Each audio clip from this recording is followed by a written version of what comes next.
Gracias por mantener la sintonía. Esto es Conexión 32 y vamos a conversar con el psicólogo Luis Vergés, que también es director del Centro de Intervención Conductual del Ministerio Público en el Distrito Nacional. Buen día, gracias por acompañarnos. Buenos días, gracias por invitarme. Muy oportuno que esté con nosotros porque justamente hoy estábamos hablando mucho del tema de género, machismo y esas cosas, Sí. ¿verdad?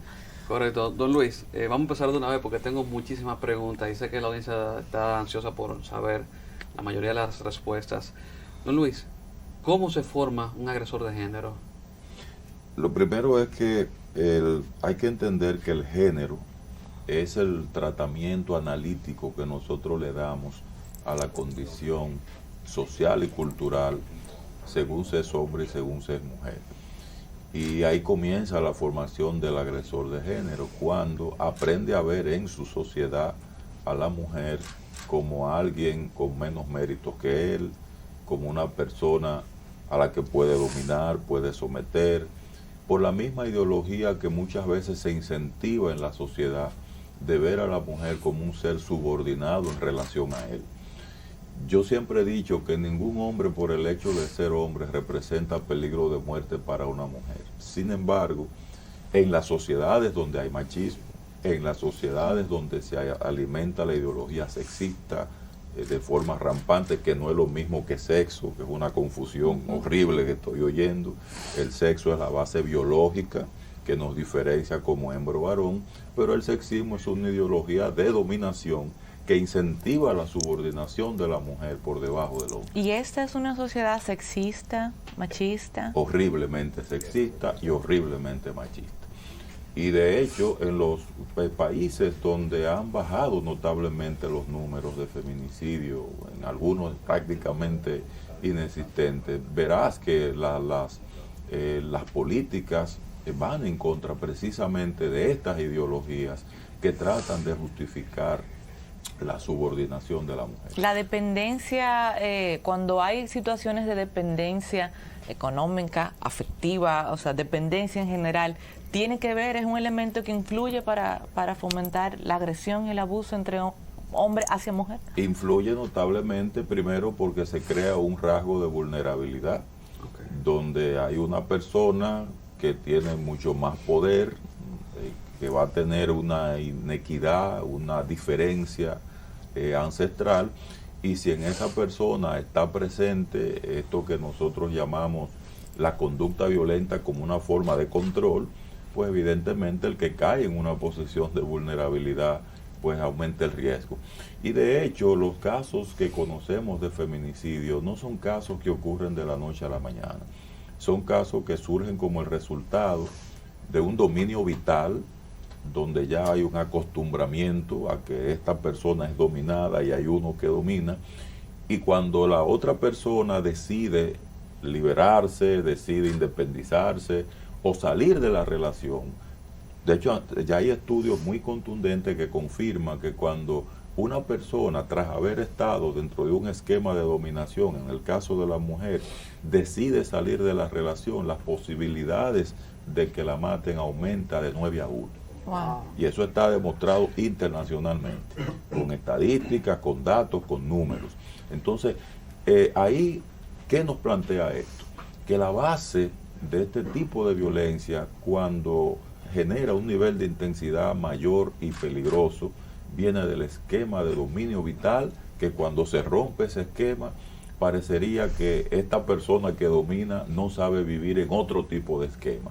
Y es ahí donde viene y detona la mayor fuerza de la violencia. Don Luis, ¿usted considera que los casos de violencia de género han aumentado o es que la exposición de los casos es la que ha aumentado porque ahora tenemos las redes sociales, los videos que se suben con mucha frecuencia? O sea, ¿qué es lo que ha aumentado?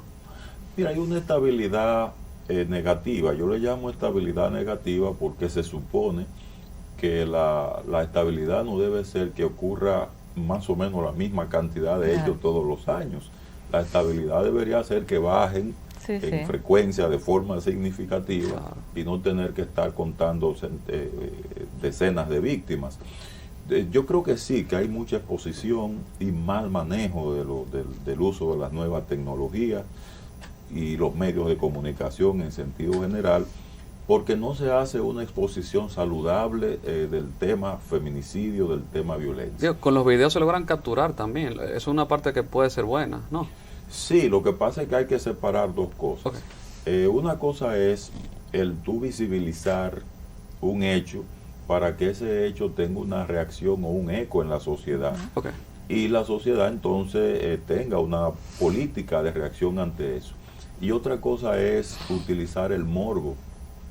El morbo para visibilizar un hecho de forma insana. Por ejemplo, una de las recomendaciones que siempre se ha dado es que no se deben visibilizar los métodos que se usan para quitarle la vida a una persona. Llámese homicidio, llámese suicidio. Fíjate que hemos tenido en momentos hasta epidemias de suicidio, después de visibilizar públicamente un salto al vacío, que todo el mundo lo ve. Por algo que se llama el efecto desencadenante. ¿Qué es el efecto desencadenante? O el efecto llamada, como algunos investigadores le han derivado también. Cuando una persona está en un riesgo potencial de ser peligro para alguien y observa que alguien usó en la misma posición que él se encuentra un método para quitarle la vida al otro, muchas personas en ese estado de vulnerabilidad emocional interpretan eso como un llamado, porque es como un permiso moral para tú resolver un problema que no sabes cómo resolverlo, como otra persona visibilizó que lo resolvió públicamente. Claro. Entonces, por eso nosotros insistimos tanto, incluso hasta comentarios que hacen líderes de opinión que a mí me apenan, porque son comentarios que justifican el sexismo, justifican el machismo. Entonces, sí, esos, ¿verdad? Esos tipos, no, a lo mejor aquí no ocurre, me dirán ustedes, o tal vez ocurran, pero lo importante es que cuando ese tipo de comentarios ocurre y vienen de líderes de opinión, la gente le da una credibilidad mayor. Mire, en estos días, por ejemplo, José La Luz, el diputado, pero que también tiene un espacio en un programa diario, o sea, que es comunicador también, dijo algo que yo creo que lo sacaron un poco de contexto, pero el punto es que creó una revolución de respuestas en contra y sorprendentemente a favor en las redes sociales. Él dijo que cuando un hombre le paga cuentas a una mujer, tiene derechos adquiridos sobre ella. Estoy parafraseando, pero fue algo y hasta así. Un ejemplo, dio una suma de $100. Él dijo, si la cuenta es de $100, o sea, él le puso hasta un precio. O sea, la dignidad, lo que yo entendí es que en esa postura, él establece que incluso la dignidad de la mujer tiene un precio. ¿Qué usted opina de eso? De eso que él afirmó.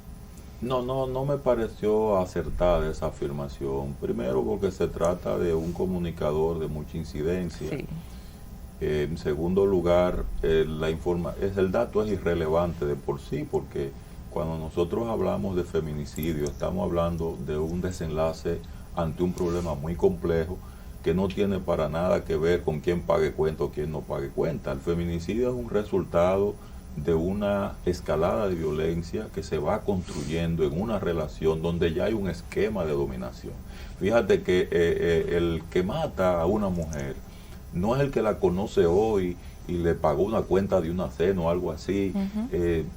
Normalmente son relaciones donde ya hay vínculos, donde se ha establecido un apego con la persona, y muchas veces los crímenes tienen como detonante una forma de protesta porque a esta persona a la que ya yo me siento apegado ha tomado la decisión de abandonarme.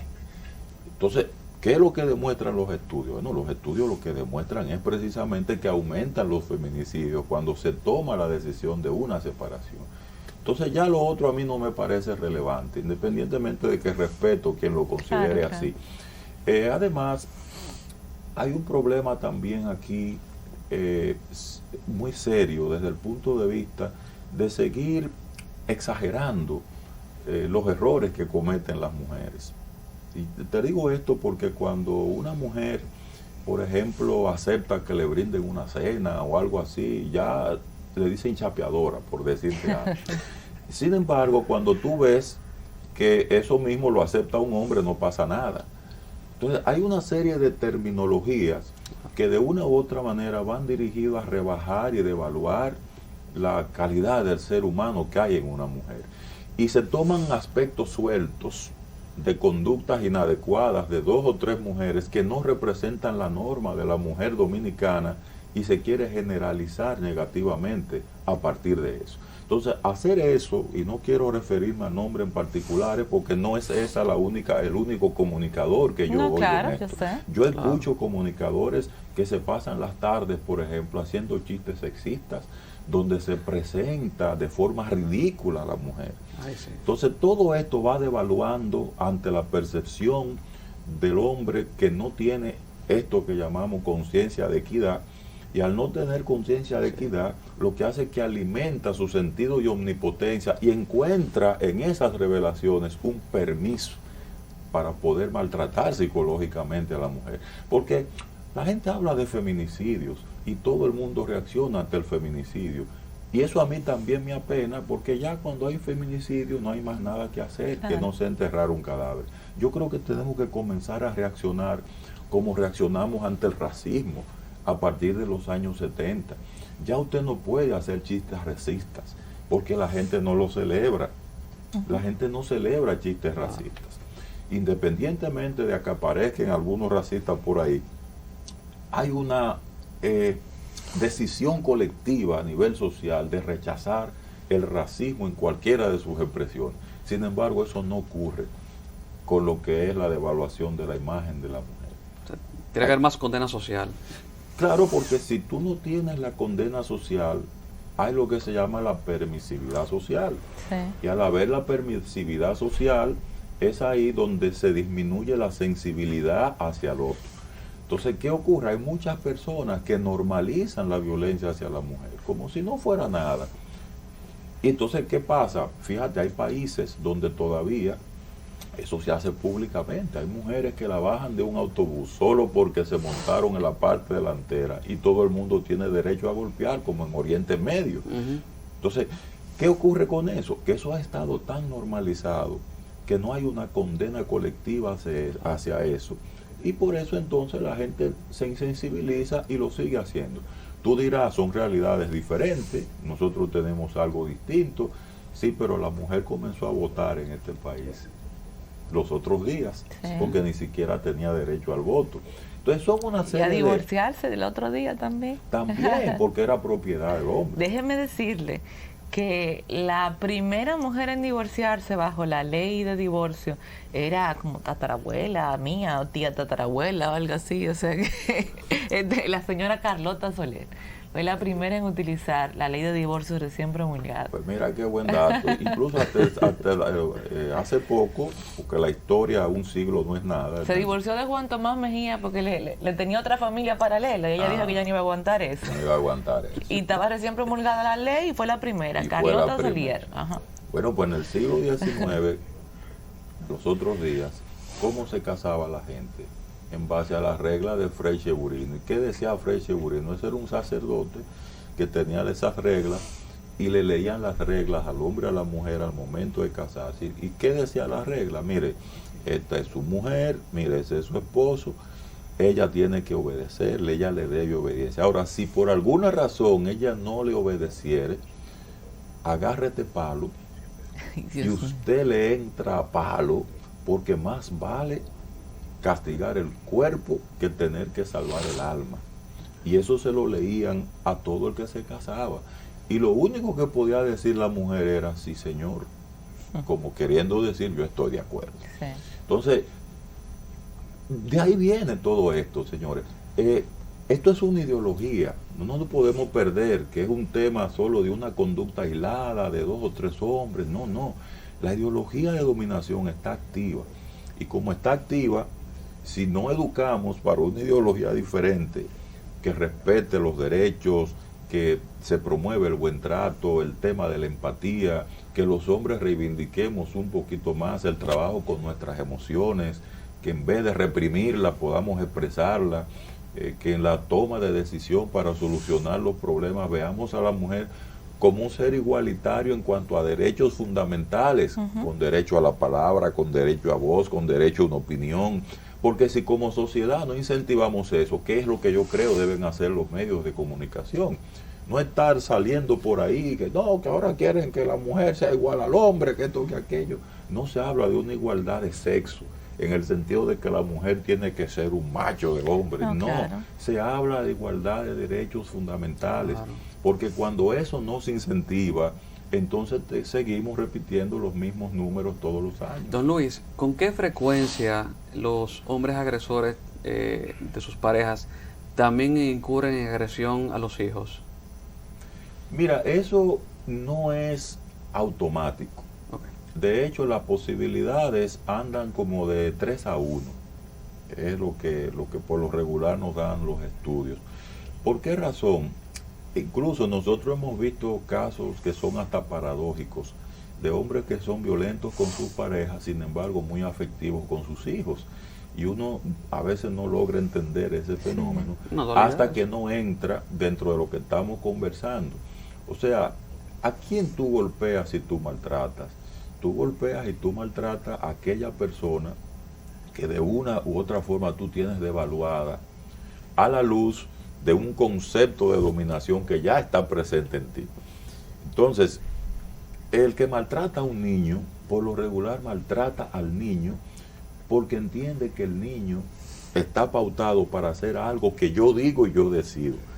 ¿Y cuándo entra el riesgo del niño para ser maltratado? Cuando se sale de ese esquema. Y ahí no entra cuestiones de hombre o de mujer. Lo puede maltratar la mamá o lo puede maltratar el papá. Y puede ser varón o hembra. Puede ser varón o hija. hembra. Ahí no hay diferencia significativa. Ahora, en el caso ya de la violencia en contra de la mujer, son estas mismas ideas sociales y culturales que yo tengo de lo que debe ser el comportamiento de una mujer, Claro. cómo debe responderme a mí, y qué tiene que pagar ella como consecuencia cuando yo me frustro porque ella no hace lo que yo Una cosita, quiero porque que haga. el tiempo se nos terminó, pero esto para mí es muy importante. O sea, usted dijo que casi siempre se disparan el feminicidio cuando la persona, la mujer en esa situación, en esa relación de dominación, decide salir de ella. O sea, decide ya no más, decide irse, decide dejar a ese hombre.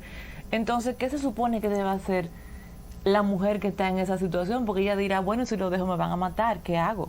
Sí, precisamente ahí lo que se recomienda es salir, precisamente, se recomienda salir. Ahora, hay que salir con condiciones de seguridad. Hay que salir primero construyendo eso que llamamos una red de apoyo. Porque una de las cosas que han hecho los agresores históricamente es aislar a la mujer.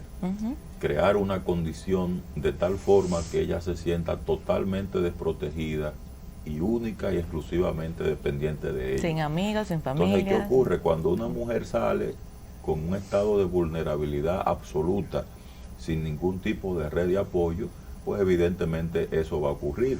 Muchas tampoco quieren denunciar, lo cual es un error, porque no se dan cuenta que precisamente si hay algo que la puede proteger es una denuncia, porque tan pronto el sistema de justicia está advertido de que la violencia está ocurriendo, pues eso también agrega un componente fundamental a esa red de seguridad. Entonces, de lo que se trata no es de seguir aguantando, no, de lo que se trata es de preparar la salida, por la sencilla razón de que la violencia, mientras más se va acumulando, más riesgo va a representar para la vida humana. Claro, bueno, muchísimas gracias el licenciado Luis Vergés por acompañarnos en esta mañana, Juan Miguel y a mí, en Conexión 32. Muy bien, encantado. Ustedes gracias por la sintonía, nosotros dos nos despedimos por hoy, les deseamos que pasen un muy feliz resto del día, pero mañana esperamos contar con ustedes de nuevo para otra entrega de este programa.